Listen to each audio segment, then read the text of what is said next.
আসসালামু আলাইকুম বন্ধুরা, এই মুহূর্তে আমরা অবস্থান করছি ঐতিহ্যবাহী কুষ্টিয়া পৌরসভায়। জানাবো বিস্তারিত সঙ্গে থাকুন। মোহাম্মদ মনসরা, আমি হেড অ্যাসিস্ট্যান্ট কুষ্টিয়া পৌরসভা 1869 সালে স্থাপিত হয়। এই পৌরসভা সারা বাংলাদেশের মধ্যে একটা মডেল পৌরসভা। এই পৌরসভার ঐতিহ্য, এই কুষ্টিয়া ডিস্ট্রিক্টের যে ঐতিহ্য, এখানে আমাদের এই কুষ্টিয়া ডিস্ট্রিক্ট গড়াই নদীর তীরে অবস্থিত।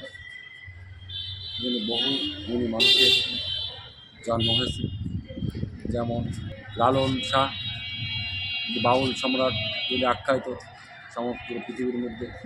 লালন শাহকে সবাই চেনে।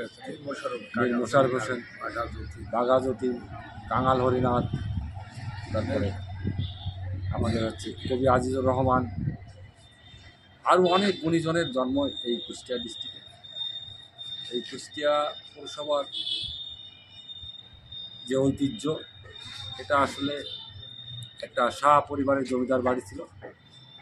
এই কুষ্টিয়া পৌরসভার প্রায় 10 একর জায়গা নিয়ে এই পৌরসভাটা অবস্থান করছে।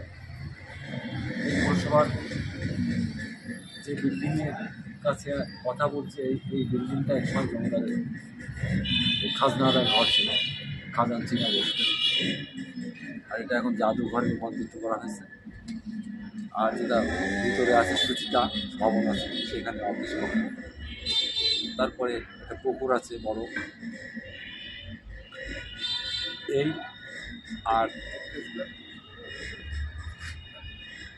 আমরা চাই এই কুষ্টিয়া পৌরসভায় যেসব পুলিশ পার্সন আমাদের যেসব নাগরিক বসবাস করে, তাদের সেবাটা যাতে সুষ্ঠু সুন্দরভাবে দেওয়ার চিন্তাভাবনা আমাদের কুষ্টিয়া পৌরসভার সমস্ত কর্মকর্তা কর্মচারী মিলে, বর্তমান প্রশাসক মহোদয় সার্বিক ব্যবস্থাপনায় কুষ্টিয়া পৌরসভা বাংলাদেশের মধ্যে একটা অন্যতম পৌরসভা হিসাবে আমি মনে করি।